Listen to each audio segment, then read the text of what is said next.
Bismillahirrahmanirrahim. Assalamualaikum warahmatullahi wabarakatuh.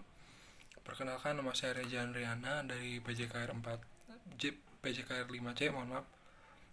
NPM saya 18 10 63 10 70 158. Kali ini saya akan melengkapi tugas dari Bapak Abdul Salam mengenai mata kuliah Manajemen Organisasi dan Sistem Pertandingan Olahraga tentang bab 1. Jadi saya akan menjelaskan apa yang telah saya pelajari dari bab 1. Yang pertama itu, bab 1 itu judulnya adalah Manajemen Sistem dan Administrasi Olahraga. Yang pertama itu kita pahami dulu apa yang dimaksud dengan manajemen. Manajemen yaitu suatu proses, kegiatan atau perencanaan yang akan kita capai tujuannya.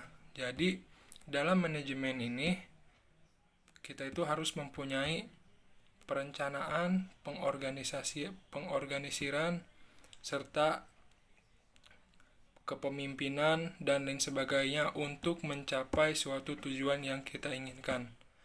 Contohnya pada atlet misalnya. Pada atlet, jika seorang atlet ingin mencapai tubuh yang atletis sehingga dapat bersaing dengan lawannya, maka atlet tersebut harus mempunyai tujuan untuk membentuk badan yang lebih bagus. Misalnya atlet basket ingin mempertinggikan loncatannya itu jauh lebih tinggi agar bisa melakukan, contohnya misalkan slam dunk. Nah, jadi si atlet ini harus rajin, harus memanage pola latihannya, pola makannya, pola istirahatnya, sehingga si atlet ini dapat mencapai tujuan yang diinginkannya. Jadi latihan seminggu harus berapa kali, sebulan harus berapa kali, dan kurang lebih seperti itu. Lalu selanjutnya ada manajer. Apa itu manajer? Manajer bisa dikatakan sebagai seorang pelaku manajemen. Jadi seorang manajer itu adalah pelaku aktif dalam proses manajemen, baik manajemen waktu, baik manajemen latihan, baik manajemen lainnya. Misalkan seorang atlet itu sebagai atlet itu sebagai pasti ada manajernya atau yang mengatur proses tujuan atlet tersebut agar segera tercapai. Kurang lebih seperti itu. Lalu selanjutnya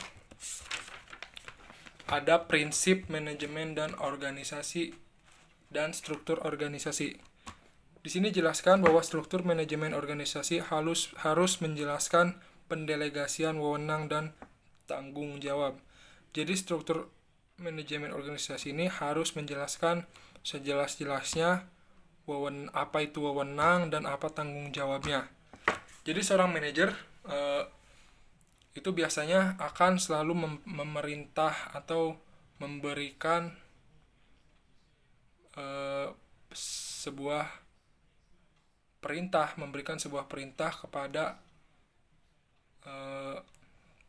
kepada bawahannya agar suatu pekerjaan itu dapat terjadi dengan efektif dan efisien. Lalu langsung lanjut saja ke struktur dan organisasi formal dan informal. Nah, struktur dalam organisasi itu tentunya ada strukturnya. Misalkan sebagai ketua, wakil ketua, bendahara 1, bendahara 2, sekretaris 1, sekretaris 2, dan lain-lainnya. Misalkan dalam organisasi formal. Organisasi formal itu contohnya misalkan kalau kita di sekolah, di SMA atau di SMP, sekolah yang formal itu biasanya kita ada suatu organisasi yang disebut OSIS. Nah, di dalam organisasi OSIS ini biasanya terdapat ada sebagai ketua OSIS, wakil ketua OSIS, bendahara 1, bendahara 2. Nah, sehingga sampai ke bawah sampai ke anggota anggota OSIS tersebut. Biasanya di sini proses manajemen atau manajer itu biasanya dikelola oleh ketua OSIS. Misalkan ketua OSIS melakukan atau merencanakan suatu kegiatan dalam sekolah, misalnya 17 Agustus. Nah, si ketua OSIS ini biasanya akan menunjuk kepada para anggotanya untuk membagi tim lagi atau membagi divisi-divisi seperti divisi acara, divisi ekonomi, dan lain-lain. Biasanya sosok manajer ini terdapat pada seorang ketua OSIS. Jadi si ketua OSIS ini dapat mengatur atau menjalankan proses terjadinya acara tersebut. Sedangkan dalam organisasi informal itu biasanya kalau di sekolah itu ada kelompok belajar. Misalnya dalam kelas itu ada kelompok belajar, kelompok 1, kelompok 2, kelompok 3. Itu bisa disebut dengan organisasi informal. Jadi organisasi informal ini banyak hubungan yang tidak dapat digambarkan dalam organisasi. Ya, lanjut saja ke struktur manajemen untuk program pendidikan. Struktur manajemen itu di sini ada organisasi dan struktur Penjaskes di SD, SMP, SMA, dan SMK. Lalu ada pengawas sekolah, bidang eksekutif kurikulum dan instruksi. Juga ada bidang eksekutif sumber daya manusia atau pelayanan jasa, bidang keuangan, dan prinsipal, supervisor, direktor, konsultan, struktur. Itu merupakan suatu struktur organisasi di sekolah. Nah, jadi dapat disimpulkan bahwa fungsi manajemen di sini adalah sebagai pengatur atau penyeimbang untuk terjadinya proses dalam mencapai tujuan tertentu, agar proses ini berjalan dengan efektif dan efisien.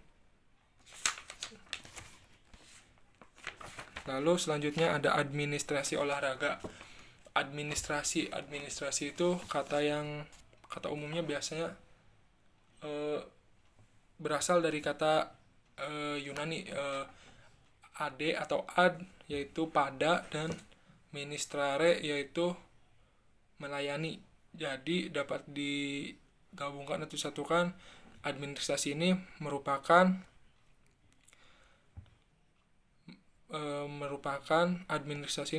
pengertian dari memberikan layanan. Nah, jadi pada administrasi ini biasanya kita di sekolah itu biasanya berada di TU atau tata usaha, karena administrasi ini memberikan pelayanan kepada seluruh subjek yang ada di sekolah. Misalnya tentang tulis menulis, pengetikan, surat menyurat, dan juga agenda, kearsipan, dan lain-lain.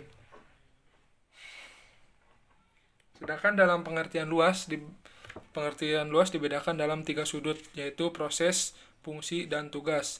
Jadi ada proses, ada fungsi, dan ada juga tugas.